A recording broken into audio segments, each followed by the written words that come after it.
موٹاپے پر قابو پانے کی صنعت 2.15 لاکھ کروڑ مالیتی ہو جائے گی۔ دنیا کی آبادی 8.20 ارب تک پہنچ گئی ہے۔ ساتھ ہی انسان مختلف امراض کا شکار بھی ہوتا جا رہا ہے اور ان بیماریوں کے لیے وہ خود ہی ذمہ دار ہے۔ مثال کے طور پر آرام دہ زندگی، باہر کے کھانے کو ترجیح دینا، وقت بوقت کچھ نہ کچھ کھاتے پیتے رہنا، حد سے زیادہ چاکلیٹس، آئس کریم اور مٹھائیوں کا استعمال، بے ڈھنگی زندگی، رات دیر گئے جاگتے رہنا، موبائل فون پر زیادہ تر وقت گزارنا، کثرت سے جی چرانا، چہل قدم سے گریز کرنا، رات میں جاگنا اور دن میں سوتے رہنا، یہ تمام ایسی وجوہات ہیں جن سے لوگ بلڈ پریشر، شوگر، تھائرائیڈ اور سب سے زیادہ موٹاپے سے متاثر ہو رہے ہیں۔ اس معاملے میں اگرچہ خواتین آگے دکھائی دیتی ہے لیکن مرد بھی خواتین سے پیچھے نہیں ہیں۔ ایک مرتبہ کوئی مرد یا خاتون موٹاپے کا شکار ہو جاتی ہے تو پھر وہ موٹاپے کو دور کرنے کی خاطر لاکھ جتن کرتی ہے، غذائیوں سے پرہیز کرتی ہے، کھانے پینے کے معاملے میں احتیاط برتتی ہے، مختلف ادویات کا استعمال کرتی ہے۔ اس کے باوجود وہ اپنی سابقہ حالت میں پوری طرح سے واپس نہیں آ سکتی، جبکہ تھوڑی سی غفلت، تھوڑی سی لاپرواہی کے باعث موٹاپے کا شکار ہونے والے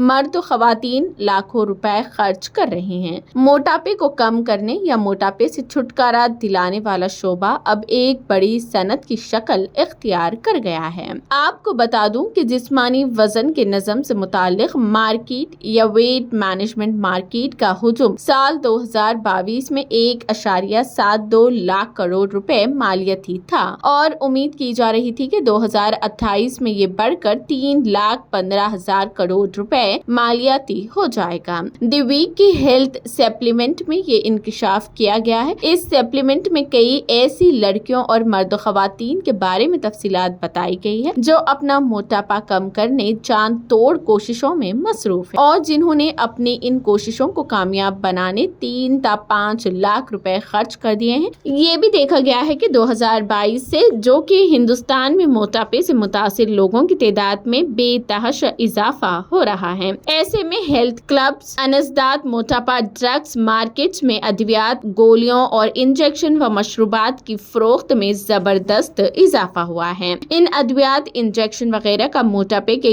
گریڈ 3 مرحلے میں پہنچنے والے مرد و خواتین کی جانب سے استعمال دگنا ہو گیا ہے۔ آپ کو بتا دیں کہ اگر دنیا احتیاط نہ برتے تو پھر 2035 تک دنیا کی نصف آبادی موٹاپے سے متاثر ہو جائے گی۔ ورلڈ اوبیسٹی فیڈریشن کے مطابق فی الوقت دنیا کی 38% آبادی یعنی 2.6 ارب لوگ موٹاپے سے متاثر ہیں۔